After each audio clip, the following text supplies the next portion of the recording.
Bonjour à tous. Depuis toujours, l'homme pose une grande question. La question est la suivante. Sommes-nous vraiment libres de nos choix?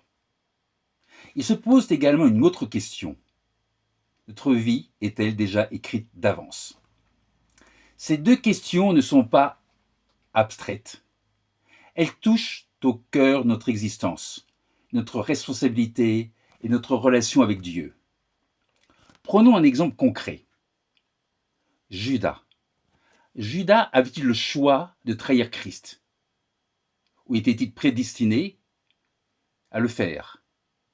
Si Judas n'avait pas pu faire autrement, alors peut-on vraiment lui en tenir rigueur? Et c'est tout, et si tout est écrit d'avance, que reste-t-il à notre liberté? Que dit la Bible? Présente-t-elle un monde où tout serait écrit d'avance, ou un monde où l'homme peut réellement choisir? Ces questions ont divisé les théologiens pendant des siècles. Mais la Bible, si nous la lisons honnêtement, apporte une réponse cohérente. Une réponse qui réconcilie la souveraineté de Dieu et la responsabilité de l'homme. L'étude que je vous donne aujourd'hui se déroulera en 4 parties. Dans un premier temps, nous verrons ce qu'il en est du libre arbitre. Ensuite, nous parlerons du choix que Dieu propose à l'homme. Dans une troisième partie, nous aborderons la question de la prédestination. Enfin, nous terminerons par l'origine du mal, en montrant qu'il résulte d'un choix, ce qui nous amènera à évoquer le cas de Judas. Première partie de mon étude, l'illusion du libre arbitre absolu. Généralement, on définit le libre arbitre comme la capacité de l'être humain à choisir librement. Le libre arbitre désignerait le pouvoir qu'a une personne de décider par elle-même. Une capacité le libre arbitre, une capacité qui s'exercerait sans contrainte absolue extérieure, en évaluant différentes possibilités. Mais cette définition porte en elle-même ses limites. En effet, une liberté totalement dépourvue d'influence n'existe pas. De même, une indépendance absolue est impossible. L'être humain est toujours situé dans une histoire, dans un contexte, avec une nature propre. De ce fait, le libre arbitre absolu apparaît comme une illusion. Plusieurs arguments vont dans ce sens. Nous allons en voir 3. 3 arguments se distinguent particulièrement. Le premier, c'est le déterminisme. Le deuxième argument, ce sont les conditions initiales. Et le troisième argument, le plus important pour nous, c'est la parole de Dieu. Voyons le premier argument, le déterminisme. Le déterminisme enseigne que tout a une cause. Chaque événement serait le résultat de ce qui le précède. Nos pensées ont des causes. Nos décisions ont des causes. Nos désirs eux-mêmes ont des causes. Donc nos choix ne sont jamais totalement libres. Nos choix s'inscriraient dans un enchaînement causal. Nous pensons décider librement, mais nos décisions sont le choix d'une multitude de facteurs qui nous précèdent et nous dépassent. Ça, c'est le premier argument. Le deuxième argument, ce sont les conditions initiales. Les conditions initiales nous disent que nous ne choisissons pas notre naissance, notre famille, notre culture, notre tempérament. Ce qui est vrai. Or, ces éléments déterminent largement nos décisions. En d'autres termes, nous décidons à partir de données que nous n'avons pas choisies. Nous avons l'illusion de croire que nous possédons le libre arbitre. En réalité, nous sommes tous façonnés par une histoire personnelle, structurés par des automatismes et influencés par des facteurs inconscients. Lorsque nous prenons une décision, nous pensons être libres, alors que nous sommes en permanence sous influence. Nos choix, nos actions et nos pensées sont conditionnés par notre éducation, notre caractère et les circonstances de la vie. En d'autres termes, ce que nous sommes et ce que nous faisons est le produit d'une multitude de causes qui nous dépassent. Le troisième argument, le plus important, la parole de Dieu. La Bible va encore plus loin. Elle nous enseigne que nous vivons dans un monde marqué par l'influence de Satan, que l'homme est devenu déchu à cause du péché et qu'il est exposé à des influences spirituelles qui le dépassent. La Bible nous le dit explicitement. On peut se reporter au premier livre de Jean, chapitre 5, 1 Jean 5, verset 19. Nous lisons: « Nous savons que nous sommes de Dieu et que le monde entier est sous la puissance du malin. » On peut également se reporter à Éphésiens 2, verset 2, Éphésiens 2, verset 2, « Dans lesquels vous marchiez autrefois selon le train de ce monde, selon le prince de la puissance de l'air, de l'esprit qui agit maintenant dans les fils de la rébellion. » À la lecture de ces deux passages bibliques, nous comprenons que le libre arbitre absolu, tel que l'homme moderne le conçoit, est une illusion. La Bible affirme une influence réelle du mal, une pression spirituelle et une séduction constante. Dans ces conditions, comment pourrions-nous encore parler d'un libre arbitre absolu? Le libre arbitre absolu est en réalité impossible. Il y a un quatrième argument. C'est la souveraineté et l'omniscience de Dieu.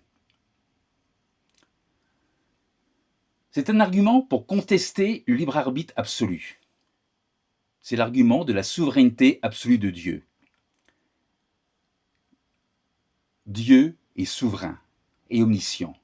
Souverain, cela signifie que rien n'échappe à son plan. Omniscient, cela signifie qu'il connaît toutes choses à l'avance. C'est ce que nous pouvons lire en Ésaïe, chapitre 46, au verset 10.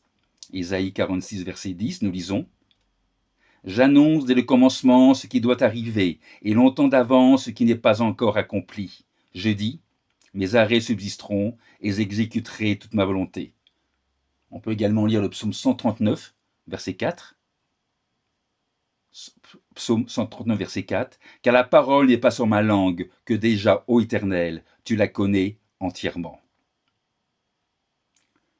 À la lecture de ces versets, une question se pose. Si tout est déjà connu, et si tout s'inscrit dans un plan certain,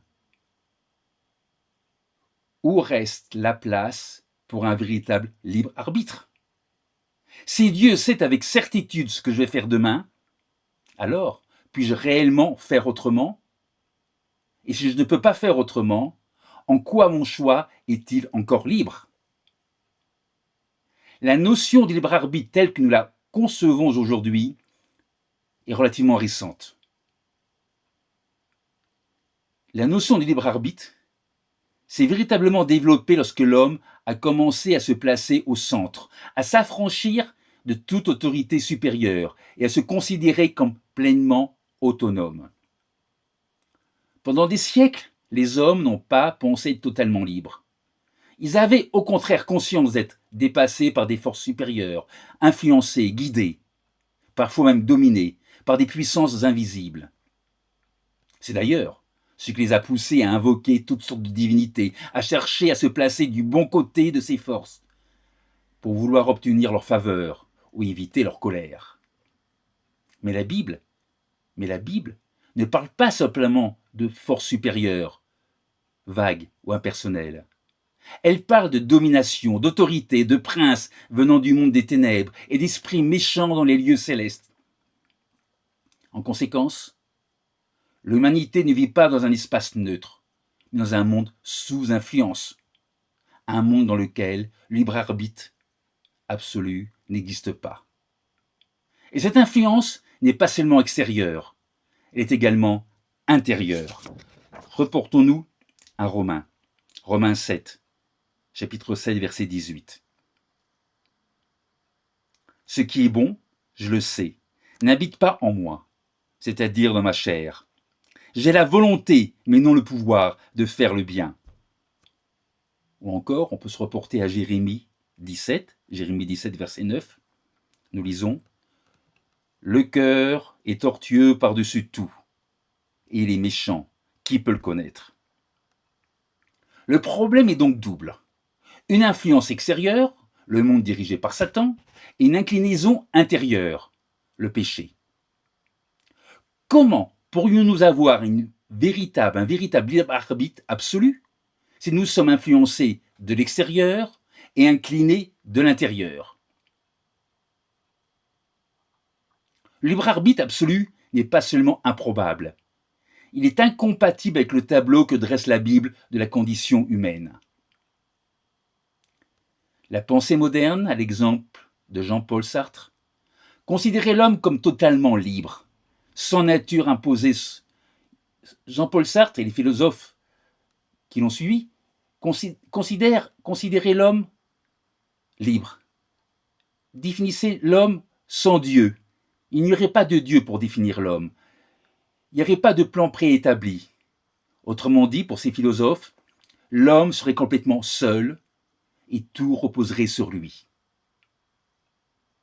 La Bible dresse un tableau radicalement différent.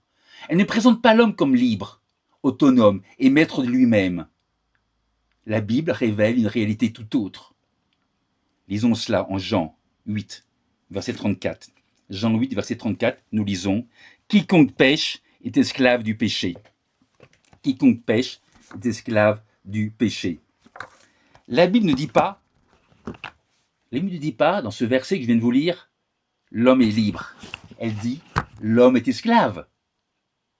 L'homme pense voir clair, mais il est en réalité totalement aveuglé. C'est ce que nous pouvons lire dans 2 Corinthiens 4, verset 4. 2 Corinthiens 4, verset 4, nous lisons « Le Dieu de ce siècle a aveuglé l'intelligence des incrédules. » L'homme ne vit pas dans un monde neutre, il vit dans un monde sous influence. La pensée moderne dit « Tu es libre, construis-toi ». La Bible dit le contraire, la Bible dit « Tu es captif » et tu ne le vois même pas. L'homme ne se trompe pas seulement sur Dieu, il se trompe aussi sur lui-même. Il se croit libre alors qu'il est esclave. Il se croit maître alors qu'il est influencé. Il se croit autonome alors qu'il est dépendant. Le libre arbitre absolu tel que l'homme moderne le conçoit est donc une illusion, un mensonge, une tromperie, une illusion dangereuse et mortelle. Car l'homme se croit libre alors qu'il est engagé sur une trajectoire qu'il ne maîtrise pas, une trajectoire qui le conduit à la mort. Romains 6, verset 23. Nous lisons, Romains 6, verset 23, « Le salaire du péché, c'est la mort. » Ce qui attend l'homme, livré à lui-même, ce n'est pas la liberté, c'est la mort. Mais le message biblique est aussi porteur d'une bonne nouvelle, celle du salut, celle de la possibilité de sortir de cette trajectoire, non par un libre arbitre absolu, mais en acceptant le sacrifice de Christ. Livré à lui-même, l'homme est perdu. Mais Dieu lui ouvre une issue. Sans Dieu, l'homme ne peut pas échapper à sa condition. Mais avec Dieu, son destin peut être transformé. Satan a introduit dans le cœur de l'homme une idée redoutable, celle d'une liberté séparée de Dieu. Ça a commencé très tôt. Dans le jardin d'Éden, Dieu avait donné un ordre clair au premier couple. Il lui avait dit, lisons Genèse 2, verset 16, « L'Éternel Dieu donna cet ordre à l'homme, « Tu pourras manger de tous les arbres du jardin, mais tu ne mangeras pas de l'arbre de la connaissance du bien et du mal, car le jour où tu en mangeras, tu mourras. » Dieu avait donc placé l'homme dans l'abondance, mais avec une limite. Il pouvait manger de tous les arbres, sauf d'un seul. Cette limite n'était pas une privation injuste, elle était une protection. Elle rappelait à l'homme qu'il n'était pas Dieu. Il ne pouvait pas décider par lui-même ce qui est bien et ce qui est mal. Dieu est souverain. Ce qui signifie que Dieu seul possède l'autorité ultime pour définir ce qui est bien et ce qui est mal. L'homme peut avoir une opinion, un ressenti, une préférence, une culture, une tradition, mais il n'a pas l'autorité suprême pour décider moralement à la place de Dieu. Psaume 145, verset 17. Psaume 145, verset 17, nous lisons « L'Éternel est juste dans toutes ses voies et miséricordieux dans toutes ses œuvres. » Ou encore, on peut se reporter à Marc 10, verset 18. « Nul n'est bon si ce n'est Dieu seul. » Ce n'est pas à l'homme de définir ce qui est bien, c'est à Dieu. Le bien se définit par rapport à Dieu, à sa nature, à sa volonté et à sa parole. Et au verset 5 de Genèse 3, le serpent dit à la femme qu'ils seront comme des dieux s'ils mangent du fruit. Genèse 3, verset 5, nous lisons « Vous serez comme Dieu, connaissant le bien et le mal. » Ce que Satan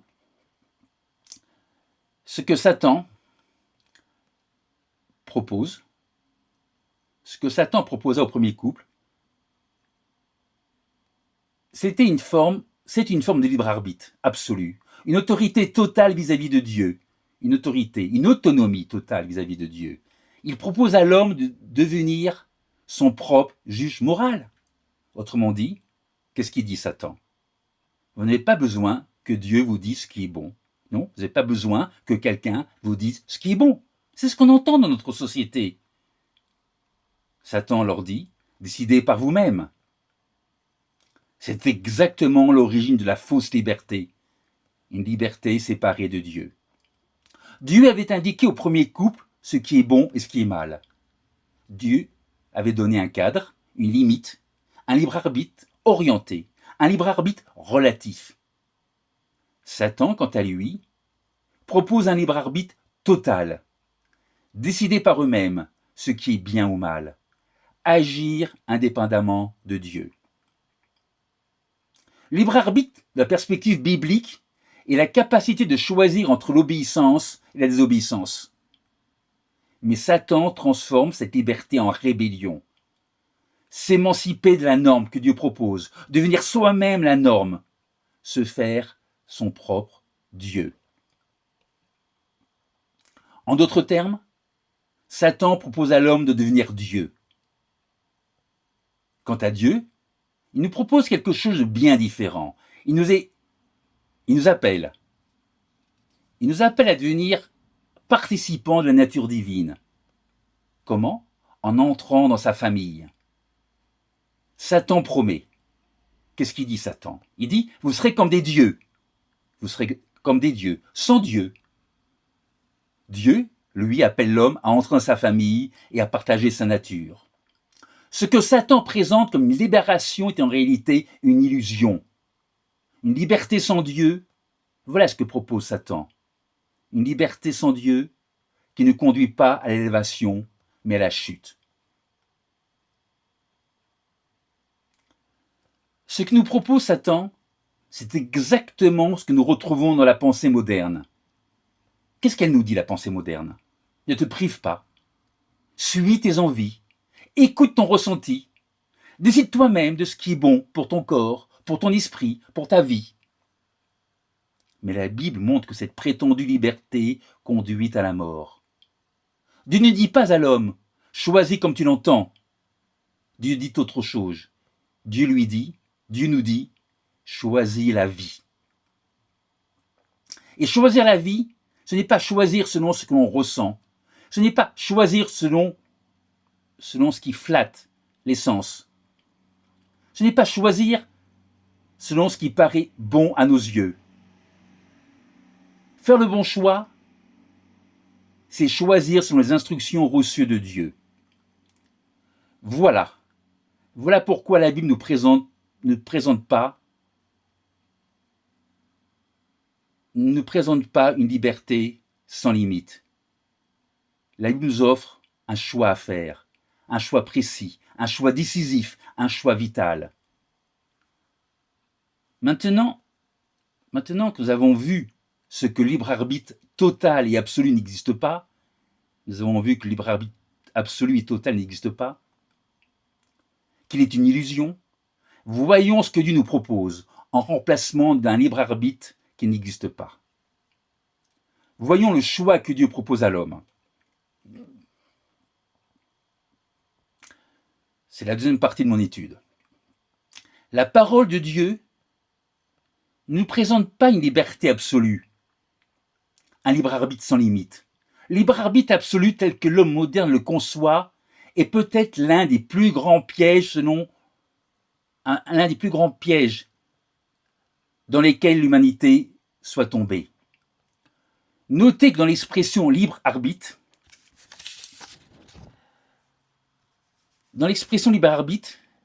il y a d'abord le mot libre.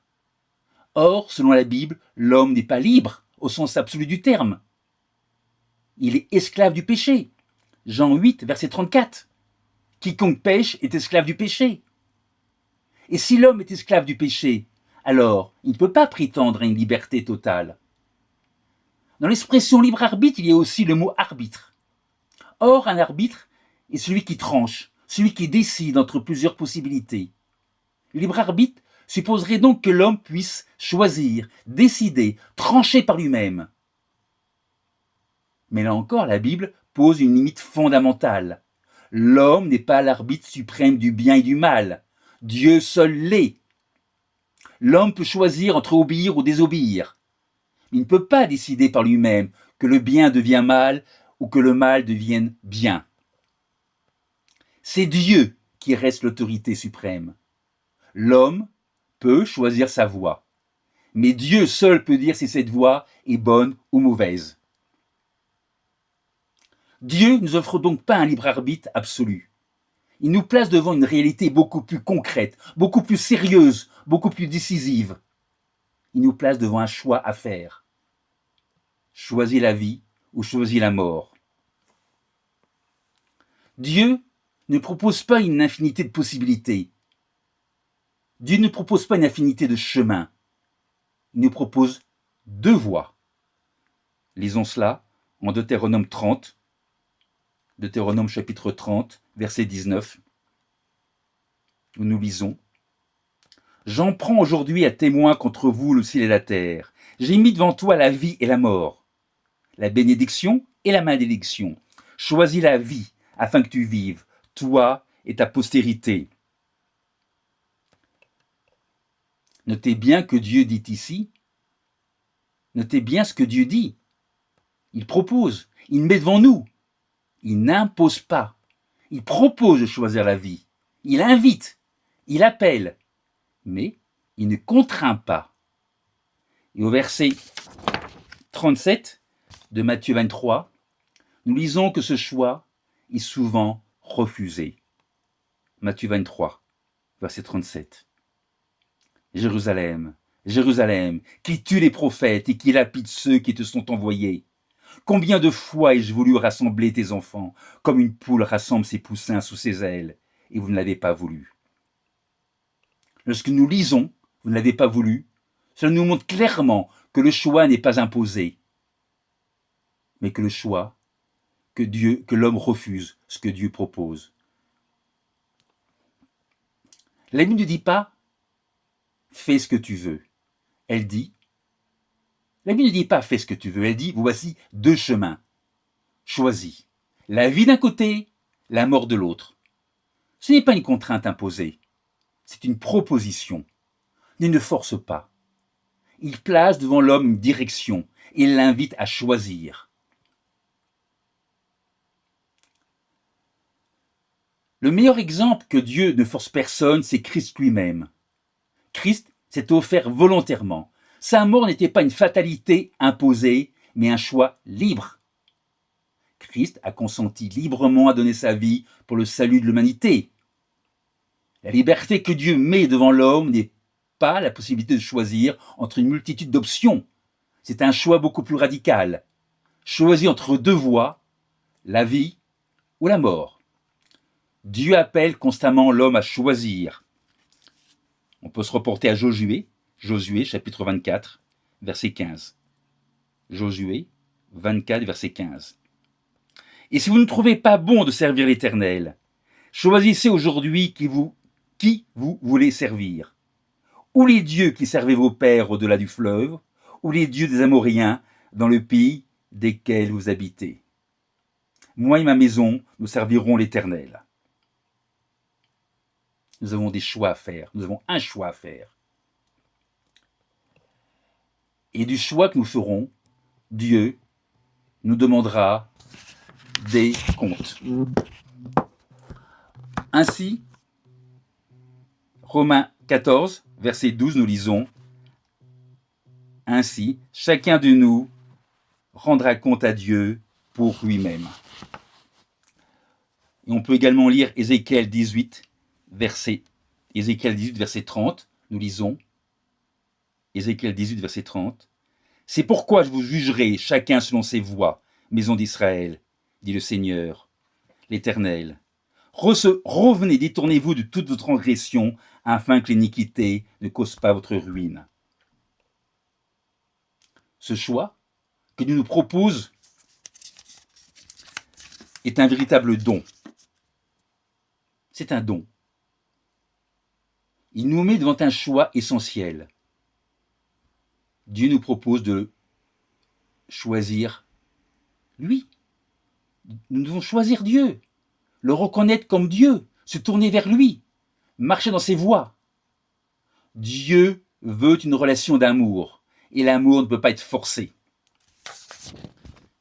Deutéronome 6, verset 5.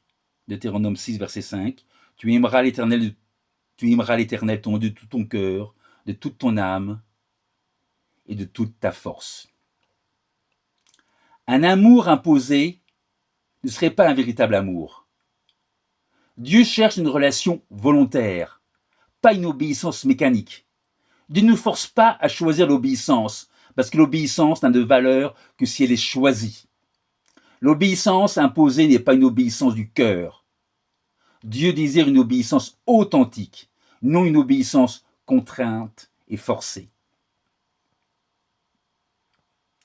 Le fatalisme dit, qu'est-ce qu'il dit de fataliste? Il dit, tout est écrit. La Bible dit, choisis. Le déterministe dit, tout est causé par ce qui précède. La Bible dit, même marqué par ton passé, tu es appelé aujourd'hui à choisir la vie. La souveraineté de Dieu, son omniscience et sa préscience n'annulent jamais la responsabilité humaine. Dieu connaît l'avenir, oui, il connaît l'avenir. Dieu dirige l'histoire, rien ne lui échappe, mais l'homme reste responsable de ce qu'il fait ou de ce qu'il ne fait pas. Dieu ne nous force pas au bien, pas plus qu'il nous pousse au mal. Dieu connaît l'avenir. Dieu connaît l'avenir, mais savoir n'est pas causer. Le fait que Dieu connaisse un événement à l'avance, le fait que Dieu connaisse le choix que nous allons faire, n'implique pas qu'il force ce choix. Ce n'est pas parce que Dieu connaît l'avance ce que nous allons faire qu'il est la cause de nos actes. Dire que Dieu sait à l'avance ce que nous allons faire ne signifie pas qu'il nous oblige à agir selon qu'il sait. Ce n'est pas sa connaissance qui détermine nos actes. Dieu connaît nos décisions, certes, mais il les connaît sans être celui qui les décide. Dieu peut prévoir comment nous allons réagir dans une situation donnée.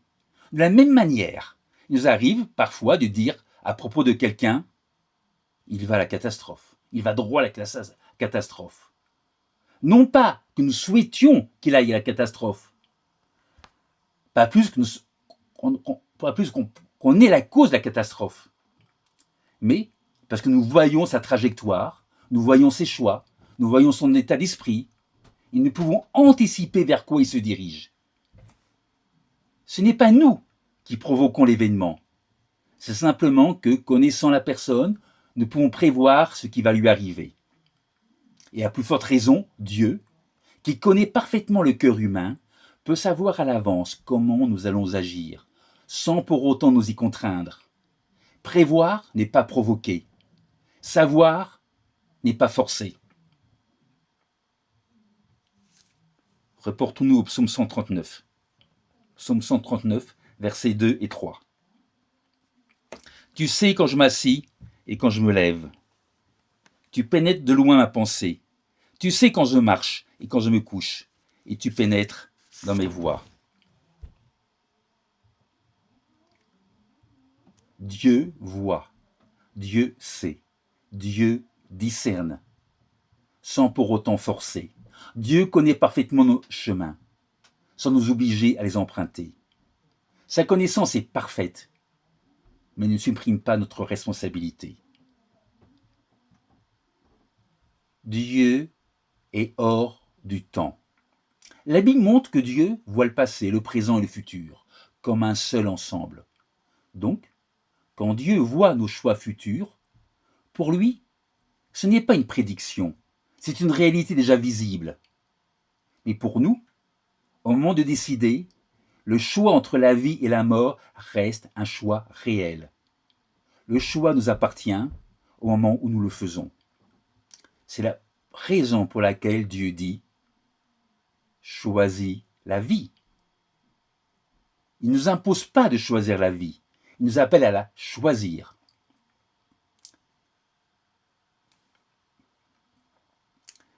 Nous avons vu que le libre arbitre n'existe pas. Libre arbitre total et absolu n'existe pas. Certes, nous avons un libre arbitre relatif que Dieu nous donne, celui de choisir entre la vie et la mort. Il nous propose de choisir la vie, il ne nous l'impose pas. Ce qui m'amène à répondre à une question qui m'a souvent été posée.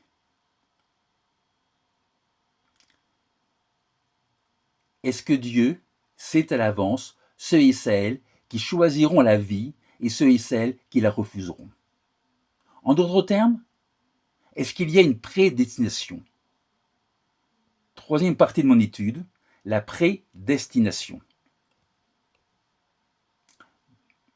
Dieu, je l'ai dit, Dieu est souverain, omniscient, il a la préscience de toutes choses.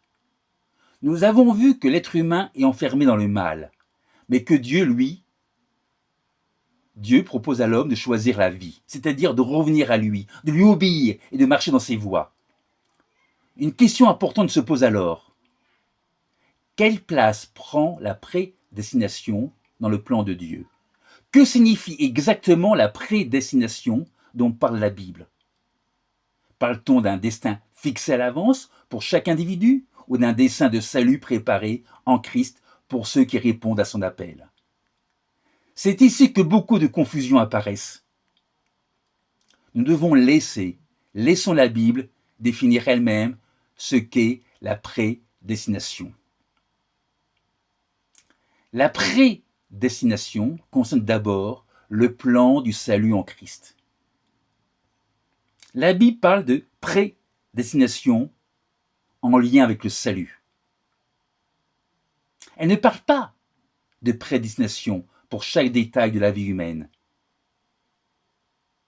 Reportez-vous à Éphésiens chapitre 1,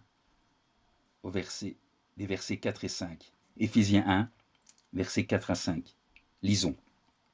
En lui, Dieu nous a élus avant la fondation du monde, pour que nous soyons saints et irrépréhensibles devant lui, nous ayant prédestinés dans son amour à être ses enfants d'adoption par Jésus-Christ, selon le bon plaisir de sa volonté.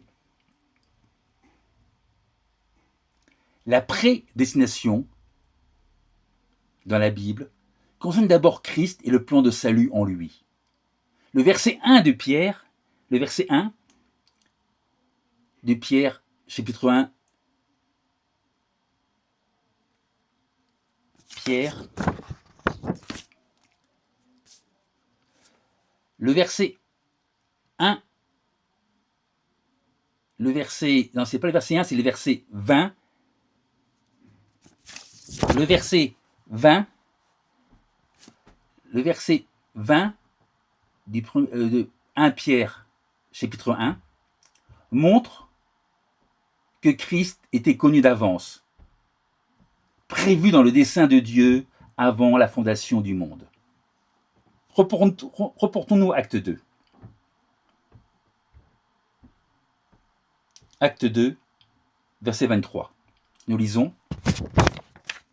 Cet homme, livré selon le dessein arrêté selon la préscience de Dieu, vous l'avez crucifié, vous l'avez fait mourir par la main des impies. Le cœur de la prédestination, ce n'est pas l'homme, c'est le plan du salut en Christ. Dieu avait prévu le moyen du salut avant même la chute. Le salut en Christ faisait partie de son dessein. Dieu a prédestiné le salut en Christ, non pas pour sauver arbitrairement quelques-uns et condamner les autres, mais pour offrir en Christ un chemin de rédemption accessible à tous.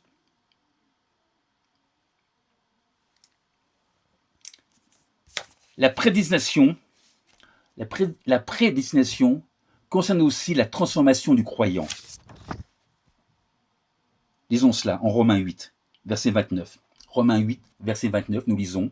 « Car ceux qu'il a connus d'avance, les a aussi prédestinés à être semblables à l'image de son Fils. » Prédestinés à être semblables à l'image de son Fils, afin que son Fils fût le premier-né entre plusieurs frères.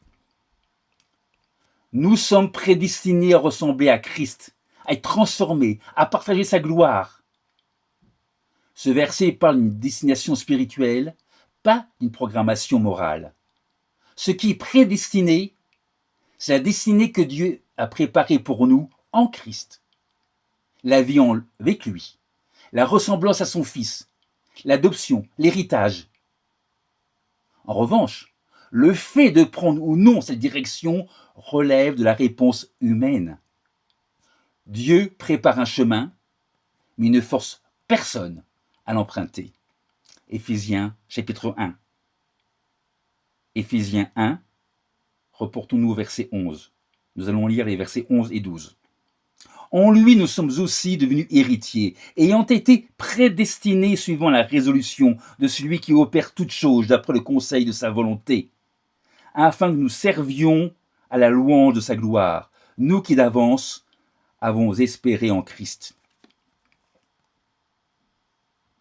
Nous comprenons que la prédestination a un but, refléter la gloire de Dieu. Elle concerne la destination finale des croyants, pas la suppression de leurs responsabilités. Illustrons cela.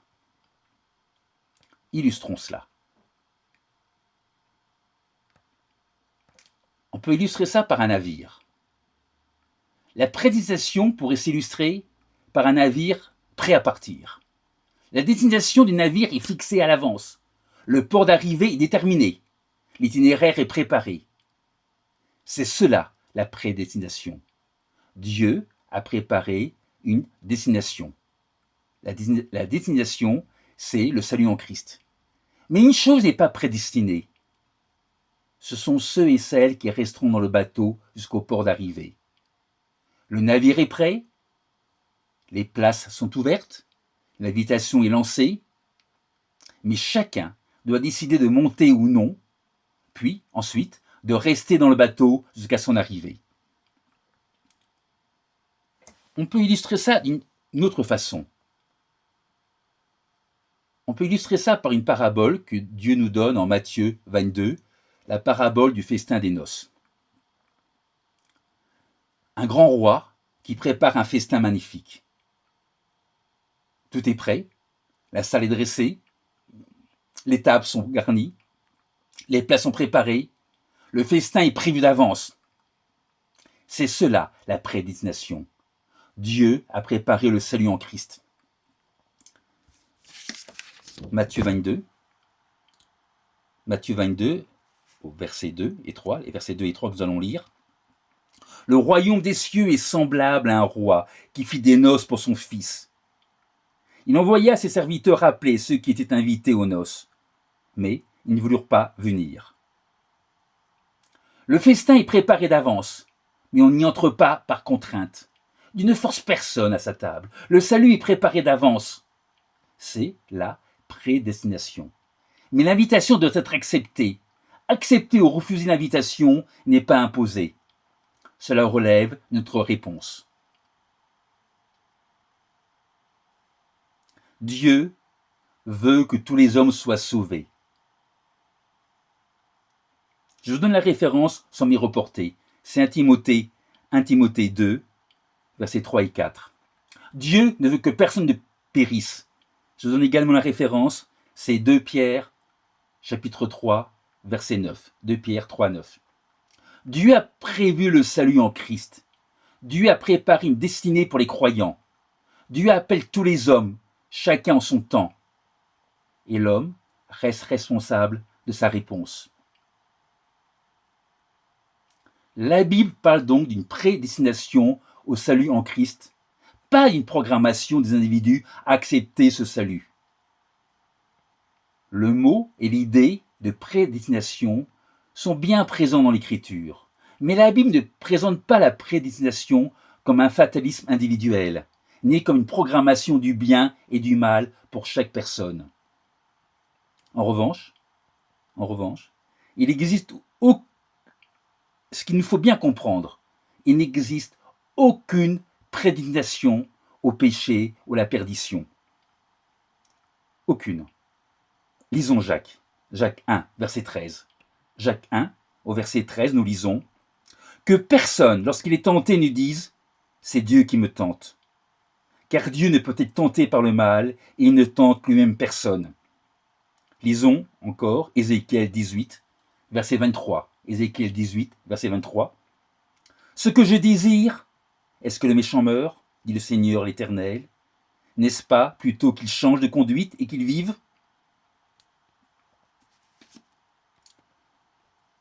Dieu ne désire pas la mort du méchant. Le mal vient de Satan et des choix humains. Il n'est pas voulu par Dieu. La Bible affirme clairement la responsabilité humaine. Nous sommes appelés à obéir ou à désobéir. Dieu nous place devant l'homme un choix, et ce choix a de réelles conséquences. Le libre arbitre total et absolu n'existe pas, nous l'avons vu. En revanche, l'homme possède un libre arbitre relatif.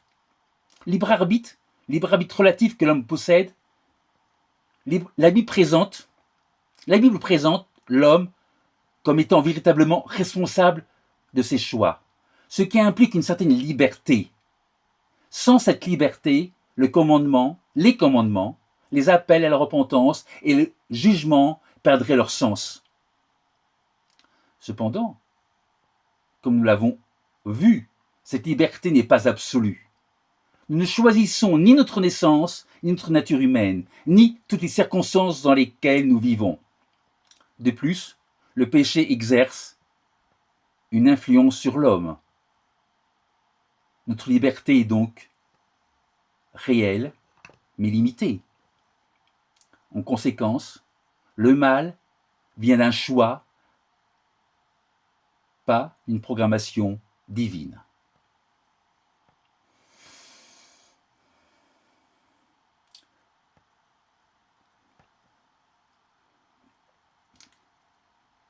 Ce sera le 4e point et dernier point de mon étude. Le mal vient d'un choix, pas d'une programmation divine.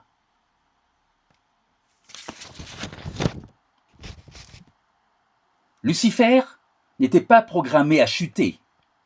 Il s'est rebellé volontairement. Adam et Ève n'étaient pas programmés à prendre du fruit défendu. Ils l'ont fait en toute conscience. Judas n'était pas programmé à trahir Christ. Il l'a fait par cupidité et par choix personnel. Le mal naît d'un mauvais usage de la liberté. Il est à la fois la cause et la conséquence des mauvais choix que nous faisons. Nos choix produisent le mal. Et le mal influence nos choix. Dieu, lui, reste souverain. Il intègre nos décisions dans son plan, sans jamais en être l'auteur. Ce qui m'amène à une question qu'on me pose souvent. Judas était-il prédestiné à trahir Christ? Judas était-il prédestiné à trahir Christ? La réponse biblique est non. Judas n'a pas été forcé par Dieu à trahir Christ. La trahison était connue d'avance et annoncée par l'Écriture, mais Judas reste moralement responsable de son acte. Certes, Christ annonce à l'avance la trahison de son disciple. Mais la prophétie révèle ce que l'homme choisira, librement. Elle ne le contraint pas. La Bible fait une distinction essentielle entre la prescience, Dieu sait, et la prédestination morale, Dieu force. Dieu savait à l'avance que Judas allait faire, s'il suivait la trajectoire de son cœur. Mais cette connaissance, cette prescience n'annule jamais les responsabilités morales de l'homme. Dieu voyait ce qu'allait faire Judas. Il voyait également le chemin que prenait Lucifer. Il voyait encore le chemin qu'allait prendre le premier couple. Mais Dieu n'impose pas une direction vers le mal. Il laisse le choix. Dieu ne contraint jamais l'homme à faire le mal. Judas aurait pu ne pas trahir, mais il a choisi de le faire.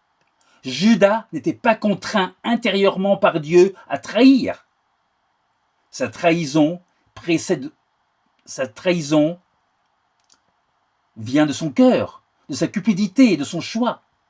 Et Dieu, qui le savait d'avance, l'a intégré dans l'accomplissement de son dessein. Les prophéties avertissent ce qui va arriver. Les prophéties révèlent, elles mettent en garde, mais elles ne contraignent jamais. Dieu, je me répète, ne force jamais personne. Dieu ne force personne à se diriger vers le mal. En revanche, Dieu avertit clairement de ce qui peut arriver si l'on persiste dans la voie de la désobéissance. Les Écritures avaient annoncé qu'un proche trahirait le Messie. Psaume 41, verset 10. Jean 13, verset 18. La prophétie annonce ce qui va arriver. La prophétie ne force par contre, en revanche, la prophétie ne force jamais quelqu'un à accomplir ce qu'elle annonce. Judas n'a pas trahi parce que c'était écrit. C'était écrit parce que Dieu savait qu'il trahirait. Dieu a annoncé la trahison sans en être l'auteur moral. Jésus nous montre d'où vient le mal. Le mal vient du cœur des hommes. Reportons-nous à Marc 7, versets 21-23. Car c'est du dedans, c'est du cœur des hommes que sortent les mauvaises pensées, les adultères, les impudicités, les meurtres, les vols, les cupidités, les méchancetés, la fraude, le dérèglement, le regard envieux, la calomnie, l'orgueil, la folie. Toutes ces choses mauvaises sortent du dedans et souillent l'homme. L'origine du mal se trouve dans le cœur de l'homme, non en Dieu. Dieu n'est pas l'auteur du mal. Il ne met pas le mal dans le cœur de l'homme. Les mauvaises pensées ne viennent pas de Dieu, mais du cœur humain.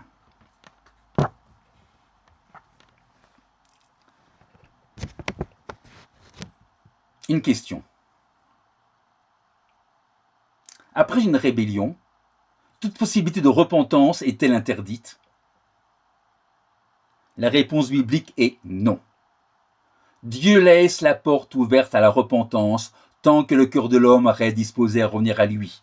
C'est ce que nous pouvons lire en Ézéchiel 18, verset 21. Ézéchiel 18, verset 21. Si le méchant revient de tous les péchés qu'il a commis, s'il observe toutes mes lois et pratique la droiture et la justice, il vivra et il ne mourra pas.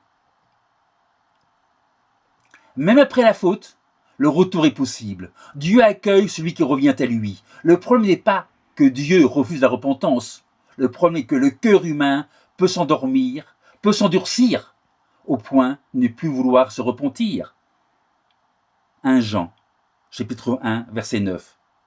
1 Jean, chapitre 1, verset 9, nous lisons « Si nous confessons nos péchés, il est fidèle et juste pour nous les pardonner et pour nous purifier de toute iniquité. » Mais la Bible avertit aussi contre l'endurcissement progressif. C'est ce que nous pouvons lire en Hébreux 3, verset 15. Hébreux 3, verset 15. « Aujourd'hui, si vous entendez sa voix, n'endurcissez pas vos cœurs comme lors de la révolte. N'endurcissez pas vos cœurs.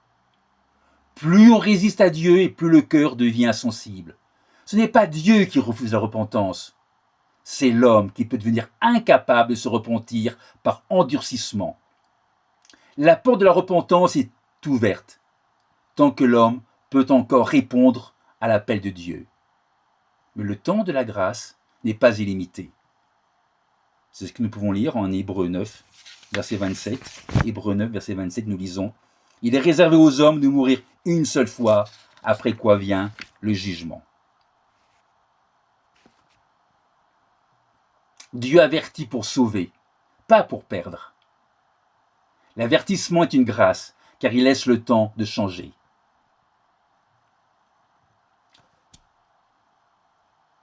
Laissez-moi vous poser une question. Que se serait-il passé si Judas avait choisi de ne pas trahir? Que se serait-il passé?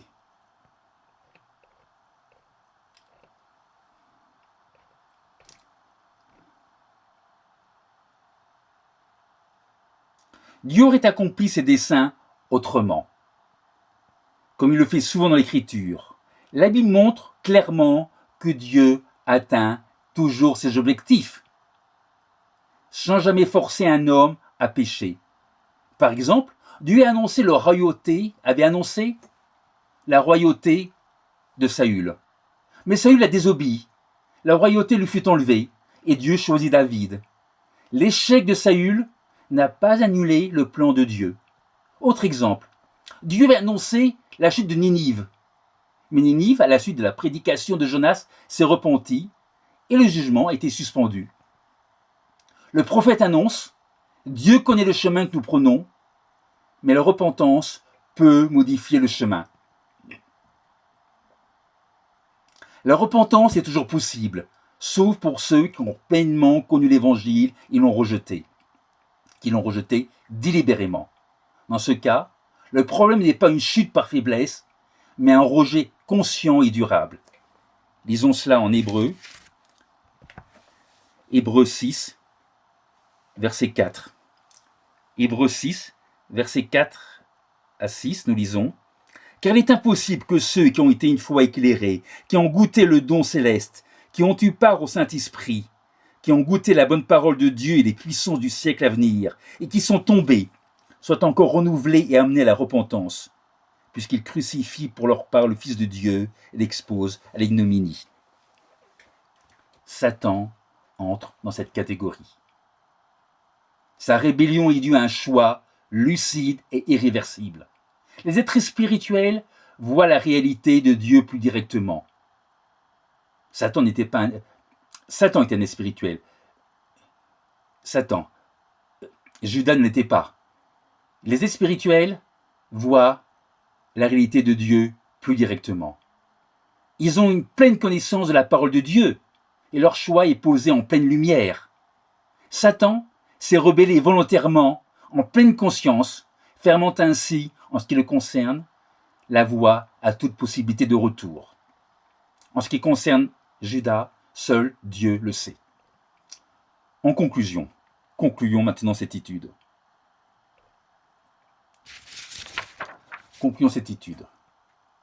Au terme de cette étude, une vérité ressort clairement de l'Écriture. La Bible présente l'homme comme un être qui s'est détourné de son Créateur, un être en marche vers la mort, un être auquel Dieu adresse un appel. Cet appel est simple, mais décisif. Faire un choix. Non pas choisir entre une multitude de possibilités, mais choisir une voie. La vie. Deutéronome 30, verset 19. Deutéronome 30, verset 19. Choisis la vie. C'est le message que Dieu nous envoie. Choisir la vie, c'est quoi? C'est se tourner vers Dieu, c'est lui obéir, c'est revenir à lui. Ce que Dieu propose à l'homme, ce n'est pas une liberté sans limite, un libre arbitre dispersé dans 1000 directions. C'est un choix fondamental, un choix vital, un choix éternel. L'homme n'est pas libre comme il le croit. Il est influencé, déchu, esclave du péché. Mais Dieu, dans sa grâce, ne l'abandonne pas à sa condition.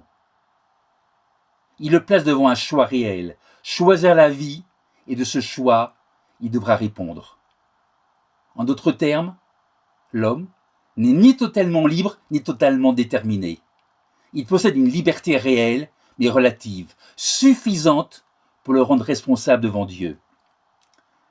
Ce choix nous appartient, mais il ne peut pas être poussé indéfiniment.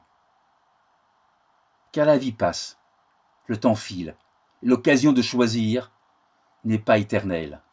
Quand Dieu dit « choisis la vie », il ne parle pas seulement de la vie présente, il parle de notre avenir éternel. Deux voies, deux issues, un choix. Et ce choix, c'est aujourd'hui qu'il se fait. Dieu nous appelle.